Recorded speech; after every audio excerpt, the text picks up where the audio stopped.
రెహ్మత్ పాషా ఈరోజు హైదరాబాద్ హీరో అయ్యాడని చెప్పి ఆస్ట్రేలియాలో ఆయనకి నివాసం ఉండే విధంగా శాశ్వత పౌరసత్వం ఇచ్చింది ఆస్ట్రేలియా ప్రభుత్వం. 2025 డిసెంబర్ 14వ తారీఖున సిడ్నీలోని బాండీ బీచ్లో తండ్రి కొడుకులు నవీద్ అక్రమ్, షాజిద్ అక్రమ్ వీళ్ళిద్దరూ కలిసి అక్కడ దాదాపు విచ్చలవిడిగా గన్నలు పట్టుకొని వచ్చి కాల్పులు జరిపితే 20 మందికి పైగా చనిపోయేటటువంటి పరిస్థితి. వాళ్ళందరినీ కాపాడమే కాకుండా ఈ రెహ్మత్ పాషా అక్కడే ఉన్నాడు.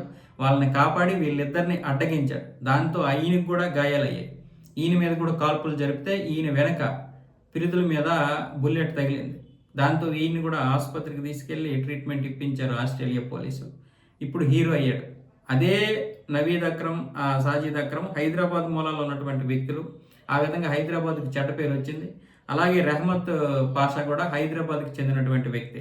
ఆ విధంగా మళ్ళీ హైదరాబాద్ ఆ విధంగా మంచి పేరు తెచ్చుకొని ఇప్పుడు ఏమొచ్చేసి ఆస్ట్రేలియాలో శాశ్వత పౌరసత్వం ఇచ్చారు. దాంతో కుటుంబ సభ్యులు ముగ్గురిని కూడా ఈయన తీసుకుని వెళ్ళిపోతున్నాడు. పైగా ఎన్నో సాహస వీరుడు అన్న విధంగా నామినేటెడ్ కూడా, అలాగే ఎన్నో అవార్డులు కూడా ఇచ్చింది. సాహస వీరుడి కింద ఒక ఆస్ట్రేలియా మాత్రమే కాదు, చాలా దేశాలు ఈయనకి సాహస వీరుడు యొక్క అవార్డులు కూడా ఇస్తున్నారు. మనం మంచి చేస్తే మంచిని చెప్పాల్సిందే, చెడు చేసిన వాడిని కూడా తుంచాల్సిందే.